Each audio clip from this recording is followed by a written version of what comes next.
Good morning. Welcome to the ASI Tuesday morning show. We're here in wintry Trevose. There's a half an inch of snow on the ground. We got 20 inches of snow at this point last year. Half an inch today, and people are panicking like they've never seen snow before. But we're making it through. So our editors are down in Orlando for the ASI Orlando show. So if you consider them the Avengers, we got the Guardians of the Galaxy here. We got the ragtag B squad that we'll be working with. I resent that. Although Chaz, I was there for Education Day, and I flew back just to be on this radio show with you. We are very honored that you came back. So I'm an Avenger and a Guardian. Yeah. Wow. Very versatile. She's Superwoman. That's right. And very modest about it, too. Yeah, not modest at all. That humble superhero is Nicole Rollander, editor of Stitches. Nicole, you just came back from some time off from the holidays. How are you feeling? I'm feeling good, and Orlando was good. Attendance was up, and Education Day was packed, and I was excited to go around and see all of our new speakers, one of whom is Dr. Lillian Glass, body language expert, and she had people on their feet doing all kinds of cool exercises, to kind of learn what you should be doing during sales calls to get people to say yes quicker. Cool. It sounds like Tony Robbins. No, a little different from that, but no, it's. I think it's a good start to the new year. Cool. That's anything different that maybe you learned that people do or that they shouldn't do, or apparently the way your feet, the direction your feet face is important. So if somebody's feet are facing toward you, it means they like you. If they're facing away, they don't. And if they have a crooked smile, kind of like this. Look at me. No, that means that they're ambivalent toward you. So when you go on a sales call, if the gatekeeper looks at you that way or the person looks at you that way, that means that they have doubts or they're ambivalent or they're leaning towards saying no. So, it's kind of a way to start thinking about how you approach the call when you're there. Oh, that's interesting. Cool. That sounds very interesting. And Linda Lygos will hopefully be calling in, giving us some more information on what's going on at the Orlando show. So to my right, Joan Chaikin, managing editor of Counselor and Advantages, the two most important magazines, exactly. right? Wait, what? Happy New Year. The moneymakers, let's be honest. All right, Chris. And we have Chris Rubo, senior staff writer. Is that right? Yeah. Senior staff writer for resident smart aleck. Yes. Yeah. Yes. Well, thank you, Chris, and of course, I'm CJ Mitica, editor of Wearables magazine. So thank you for joining us today. Our call-in topic is going to be how I can grow my sales in 2015. If you want to call in, the number is 215-953-4979. We also forgot to mention we got Lauren Medina here on the soundboard, and our Facebook, Vinny Driscoll, who got a lovely gift from Michelle Bell, a shaving cream and a pack of razors, so we can shave that Russian author beard. It's not November anymore. All right, so Chris, why don't you give us a lineup of Sure. So as CJ mentioned, we're going to give you some insight into how you can grow your sales in 2015. We'll talk about why you should pay attention to Gen Z in 2015. We'll have lessons from Amazon's holiday sales numbers. We'll give you 5 tips to get your business more organized, go over some customer service that brings joy, and then discuss our favorite things, which are basically cool products that you could check out and sell to your clients. Cool, sounds great. And forgot to mention, if you call into the show, you get this lovely prize pack. It's got chocolate from Chocolate Inn, this new sticky wallet from Pop Promos. It's a detangler from Debco, and much more. So that number is 215-953-4979. So first, we're going to start off with our product safety minute, and we have our resident product safety guru, Leighton Lee. He's on line 3. Leighton, how are you doing this fine new year? Well, my weather out here on the West Coast is stunning. I'm sorry to news to you folks this morning. It is the high today is 80 degrees. So I think that's 10 times more than what you folks are getting back east. I think it's 20 degrees here. It was 20 15 degrees. on the drive in. Actually, no, to be honest, on Sunday it was like 60 degrees. It was. It was unseasonably warm, so we really don't have any reason to complain. But yes, we are But very, we will anyway. Yes, so, we are very envious Okay, of but you did and you your guys weather. play golf this weekend? Because I did, so let me rub it in. But it was 38 degrees when I went out at 7:02 the other day, and it was freezing. So here we got 80-degree weather today. Nice. Okay. You'll make it through. Yeah, I think so. Anyways, Happy New Year to everyone at ASI and our listeners this morning. And speaking of the new year, I wanted to do a quick recap of 2014. and then make a couple of predictions for 2015 in the product safety and compliance arena. Going back to last year, we had a few highlights. First, I call it the year of tech products and compliance. We had a number of product safety recalls last year on electronic items, mainly those having to do with phones, cell phones, tablets, and laptops, chargers, USB chargers, USB adapters, power packs, and battery packs. A lot of overheating, electrical shock hazards, and potential fire and property damage can result from those types of hazards. So I think that was the number one hit last year as far as putting a black mark on product safety. Number two, and this is a perennial item or category, children's hoodies. And as we all know from listening and reading all year last year, is that a number of manufacturers, importers, and even retailers continue to sell and distribute children's sweatshirts and hoodies with drawstrings. So what's the problem? Strangulation hazard. These kids can get those drawstrings caught around handrails and banisters on stairways, school buses, and other potential entrapment hazards that can cause, at the very least, trip and fall, or at the worst, complete death by strangulation. So 2015, what are we looking at for this coming year? Again, tech products. I think because of the huge jump in this particular category in our industry, I predict that we're going to have more recalls and product safety problems with that whole category of products. Why are we having such issues? Mainly because the items that are being procured in our industry are made in factories that don't take the precautions and get the certifications, like UL certification, on the product and have them tested properly to prevent shorts, fire, and electrocution hazards. Number two, FDA scrutiny is going to increase this year. Why? Because they got an increase in budget for 2015. They are looking carefully this year at food. So those of us who are doing food products as part of our assortment need to really ramp up on food labeling, food testing, purity, and different representations in our advertising materials. Another part of this would be the health and beauty area. Skin lotions, lip balms, hand sanitizers, suntan lotions, and things that we sell in our industry. Labeling is important, very, very important. Ingredient lists and proper testing. And last but not least, the CPSC is proposing that they're going to add additional phthalate chemicals. Phthalates are plasticizers used to make hard plastics more pliable and softer. And CalProp 65 will also be adding some additional chemicals to their list in 2015. So hang on to your britches. Look at your partners and see if they have feet that are pointing away from you, and that means you got to really ramp up on the testing and the product safety and compliance for this year.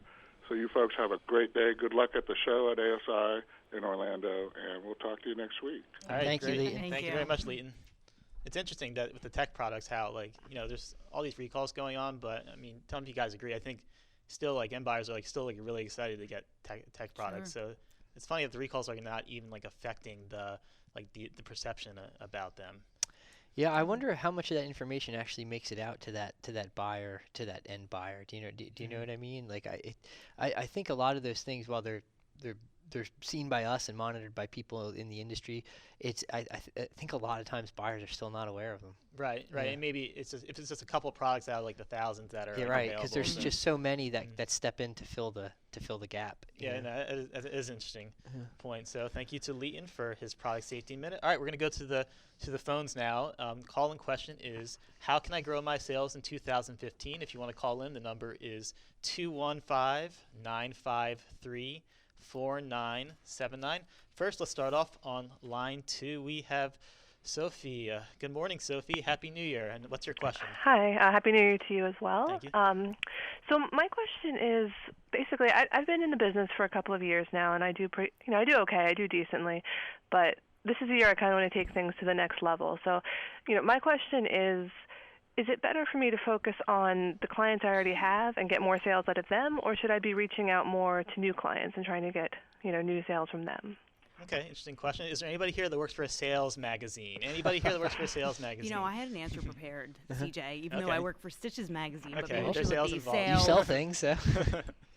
unless someone on the sales magazine. No, go ahead. Okay, fantastic. I was going to say, interestingly, at the ASI show, a lot of our experts were talking about whether it made more sense to mine your existing clients or to go out and find new clients. And, I think we all know that it's a lot more time and money spent and resources to get a new client. So it's kind of going back in and looking at your existing clients to see where you can get them to buy more. And one of the examples used was a tire store, and they were spending $1 million with this client, which seems like a lot, but they wanted to raise, an additional $300,000 by kind of looking at their needs and things like that. They were able to expand and get that $300,000 from that existing client. So it's just looking for ways to, cross-sell, upsell, do add-on stuff, and see what other goals they have for the year and how you can make it worth it for them to spend the money with you. Yeah, for sure. And I would add to that saying that, if you're selling to larger organizations, there's obviously multiple buyers in there. So if you only have 1 or 2 buyers, but you have your foot in the door there, obviously you can use those buyer contacts you already have to refer you to other possible clients in there and kind of saturate, if you will, that organization. So I think trying to build up as much as you can with your current clients is a great way to go, but I also believe you should strategically pursue new clients, which is to say, instead of just throwing a lot of stuff against the wall and hoping something sticks, maybe you sell particularly well in a niche, or you have a number of clients in a particular niche. Well, what are some clients within that, or some organizations within that niche that you're not currently working with? Identify a couple of those and then go after them, pretty aggressively, I guess would be the way to put it. And if you land 1 or 2 of them, that might be a huge new account for your year. Yeah, and kind of piggybacking on that, another tip was that if you go to networking meetings and you're able to make 5 to 10 new contacts who can maybe consistently refer people to you, that's a really good way to keep your pipeline full. You might not get all of them as clients, but look for people who can really refer you pretty consistently. I might add too that our own Chris Ruvo writes a monthly department called Sales Boost, and it's a mine of information. Shameless plug. Shameless plug. You can pay her gold after the mine. show. Cool. Well, that's great advice. Hope that helps out, Sophie. Thank you very much. And be sure to stay on the line. We'll get your information for our ASI prize pack. All right. On line 1, we have Pam. Hello, Pam. Happy New Year. Hi, guys. How are you? We're great. Good. So what's your question? I want some new products this year that will really get my clients excited. Do you have any suggestions? Anybody? Any suggestions? Oh, yeah. Tech products, as long as they're safe. Yes. That's good advice.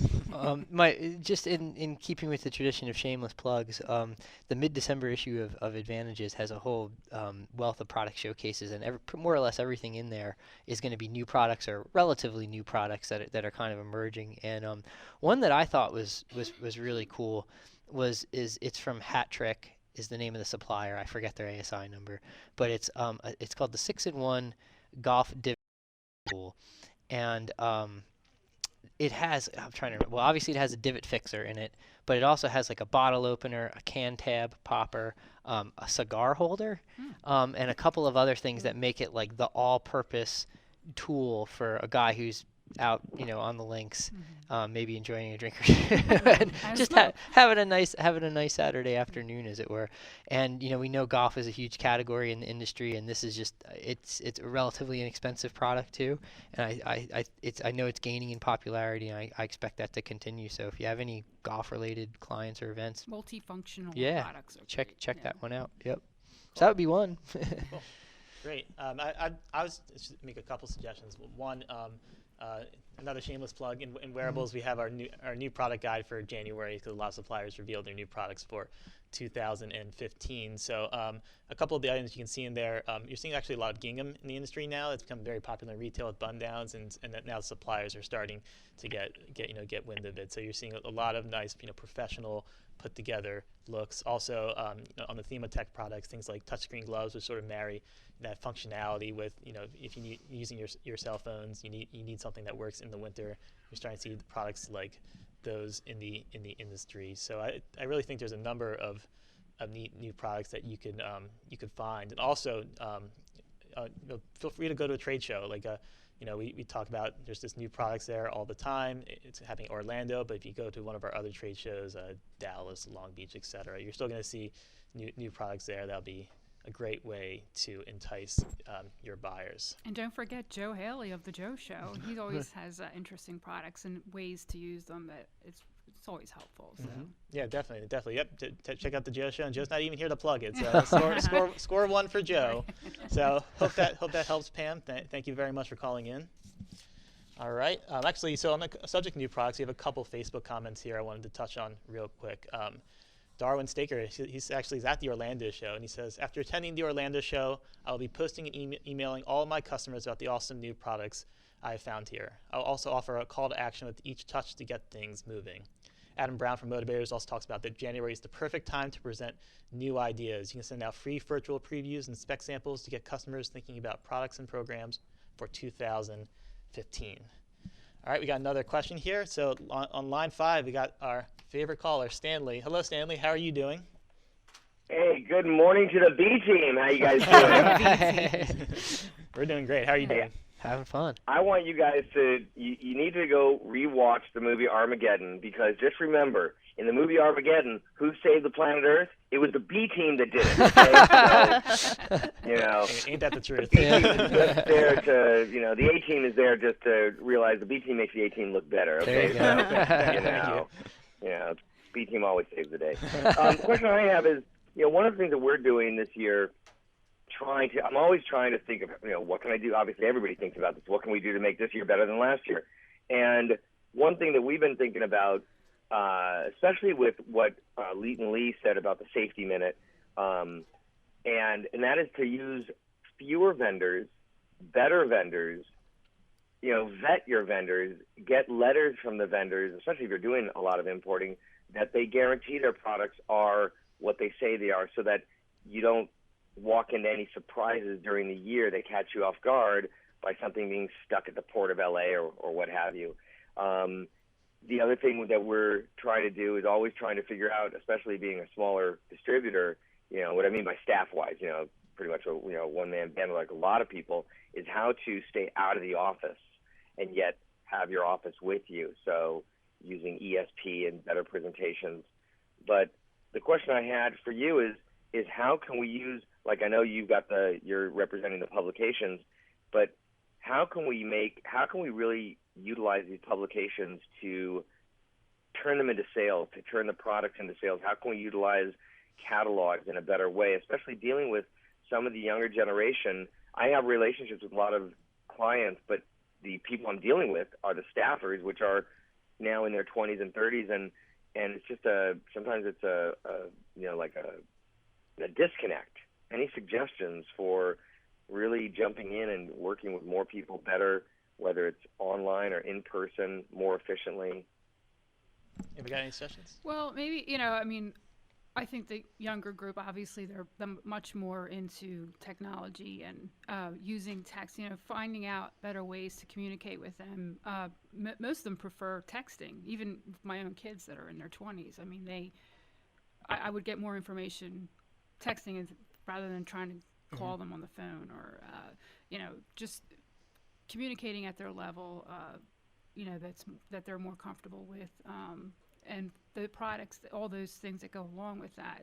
Whether it's reps that want to be able to be mobile, and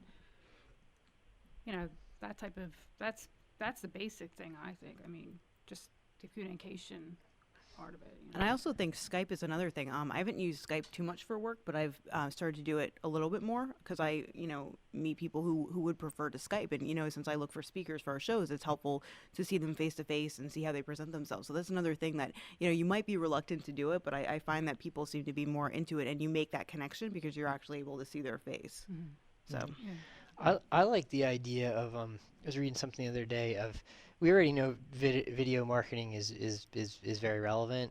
It's supposed to get even more so as in this year, and if you have like segmented client lists where you're like, oh, these kind of clients are might like this kind of products. Well, you can, based on that, you can maybe do a little video. You can collect some of the samples that you might get from a trade show or just from suppliers. Do a little video on why they're cool and how you could maybe use them in an application, and send that as kind of like a newsletter, but it's just a video newsletter with a little bit of text and context to these younger buyers, because they do tend to be, I think, more apt to watch a video than to read through text or to click through links. So if you have something like that, maybe that's a 21st century way of marketing to them. And I wouldn't make the video long, like just a couple minutes, couple quick products, and you might be surprised what you get out of that. They like humor and cleverness. Yeah. I mean, they respond to a lot of those. What's the I can't think of the app on your phone where the pictures, not Instagram. Mm-hmm. That's huge right now, and a lot of them, they just get a kick out of all those. The term my father uses, and pardon, is jackassery. Yeah. And that's probably true. So if you could deliver a little bit of that, I think you'll be in. Because I don't know, does that answer your question at all, Stanley? Yeah, and it's funny. You actually gave me an idea that in the same way that the ASI Radio Show has their YouTube channel, maybe a way to go is to create these 20 to 60 second videos, all tagged to my company, or a distributor would tag it to their company, so that you, over the course of a year, build up, 60, 70, 80 videos that can then be attached to your website. Maybe that brings it all together. Maybe that will help. My whole thing is I'm trying to stay relevant. A business mentor of mine said the key today is to become relevant, that when they're looking for promotions, your name comes up as this person is the expert. Right. And so we're always trying to figure out ways to be that person in their conversation. Yeah, Stanley, Sometimes I just get lost in all of this. I would say, to piggyback on what Joan said, find out where they are. Don't be afraid to really online stalk them, because if they're going to be in Instagram, if they're going to be, it could be Pinterest, it could be whichever sort of social forum that those younger buyers that you want to target are heavily involved in. You can search them, find that out, and then don't hesitate to get on there, because those are the mediums that they want to be communicated through. So that's what I would advise. Okay. No, I appreciate that very much, and I think that everybody should send in fan letters so that I think this is the new A team. I think we're looking at the new A team here. Yeah, well, thank you. Picture in the background. I think this is an assignment we are reluctantly taking on for 1 week. The A team will be back to handle the next crisis. But thank you for calling in, Stanley, and have a great start to your year. Happy New Year. Happy New Year. All right. One more piece of advice, and then we'll get into a couple topics. Eric Campbell had a really good suggestion. He says that we'd like to mine our previous year's order history and to see if we catch folks who have fallen off the cycle of regular orders, and then they can add in things like incentives or special quick turnarounds, especially if it's easier to handle during January, which is their slow period, and that'll help prompt action. So I think there's a lot of good tips to get your sales started off for the new year. Cool. All right. So speaking of young buyers, Joan, you got a well, little tell us about Gen Z? This is kind of a good segue here. So Gen Z, worldwide, there are more than 2 billion members of Gen Z, which is defined as anyone born after 1993. Old. Yeah, I know. The weird thing is I have a child born 91 and one in 93, so I guess I have both generations there. Gen Y. Anyway, So their dream, this group, is to make an impact on the world. And compared with members of Gen Y, 55% of Gen Zers are more likely to want to start a business and hire others. This group is very, they like to reject the status quo. They enjoy going against the grain. And they want to give their attention and money to people and companies that are unconventional and are willing to take risks and break the rules. This group is real big on crowdfunding platforms like Posable and Kickstarter, which allow them to support creative products and innovative projects. So, and also failure. They, instead of being something to be ashamed of, this group, they consider failure to be a badge of honor. So it shows that they're willing to push the envelope and take risks. And also, one other thing, this group, of course, with all the tech stuff, they don't like to carry a lot of purses and wallets, messenger bags. They embrace mobile payment technologies like Google Wallet and Apple Pay, and they're using their smartphones and all the apps to do all sorts of things, everything really, even opening hotel room doors, turning lights on, arranging for grocery delivery. So they're very much into that whole, any type of new technology that comes up, they pounce right on that. So, and they use it, they know how to use it. And we probably have, I have so many things on my smartphone that I don't even realize I could be doing.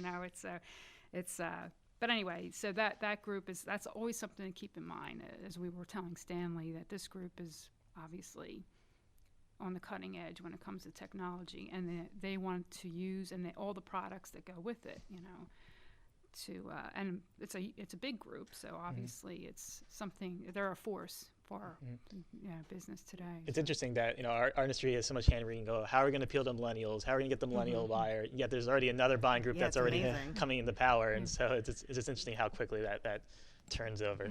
Thank you, Joan. So, Chris, real quick, why don't you tell us a little bit about Amazon's holiday sales and what lessons we can take from it? The big takeaway is that about 60% of Amazon shopper activity during the holiday season came through mobile platforms, and that includes its native apps and its various mobile websites. So this is a growth over last year. Last year was about half, so it's up another 10%. It's a very significant number given the kind of sales volume that Amazon does. And why this is relevant for this industry is because it suggests that not only do you have to be plugged in now to some kind of e-commerce capability, but you have to have that e-commerce capability able to function fluidly on a mobile platform. So 4 quick tips. If you're not already doing these things, you should be. Have a mobile-friendly website that's going to display on various mobile devices. You want to have an e-commerce function on the sites that is adapted for these various mobile platforms. You want to ensure that your website is that these mobile-friendly sites are organized not just into product categories, but into topical categories too, because that's how people will search a lot of times. They'll be like gifts for nurses for Nurse Week, or something like that. And you want to have that kind of category on your site. And then finally, to keep people shopping, this is a general e-commerce tip, and it applies to mobile e-commerce too, is you want to provide some kind of incentive to have them come back to your site. So if they spend X amount with you through your e-commerce platform, they get a discount or something like that. That's the way you would try to build some loyalty in this age of less interpersonal interaction and more digital interaction.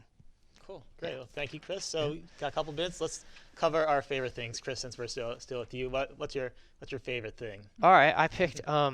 It's a 3D wildlife series cap, and the 3D, it's not like any crazy hallucinogenic stuff. It's just a 3D. What if you find the mushrooms in the wild? Yeah, well, that's another story. We can talk about that offline.